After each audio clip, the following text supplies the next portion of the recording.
নামাজ বাদ দিও না বন্ধু, এবারের চেয়ে ওপারের জীবন বেশি সুন্দর। আসসালামু আলাইকুম রহমতুল্লাহি ওবরাকাতু। হ্যালো বন্ধুরা, আপনারা সবাই কেমন আছেন? আশা করি সবাই খুব ভালো আছেন। বন্ধুরা, আপনারা কি জানেন একজন মুমিনের মর্যাদা আল্লাহ তাআলার নিকটে কতটুকু বেশি? তো চলুন জেনে আসি।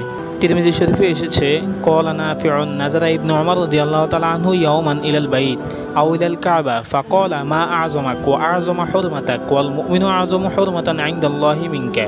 অর্থাৎ হযরত নাফি রাদিয়াল্লাহু তাআলা আনহু বলেন, একদা হযরত ইবনু উমর রাদিয়াল্লাহু তাআলা আনহু বাইতুল্লাহ অথবা কাবার প্রতি দৃষ্টি দিয়ে বলেন, হে কাবা, তুমি কত না সুমহান উৎস, তোমার মর্যাদা কতই না ঊর্ধ্বে, কিন্তু একজন মুমিন আল্লাহর নিকট তোমার থেকেও অধিক মর্যাদা সম্পন্ন এবং সম্মানিত।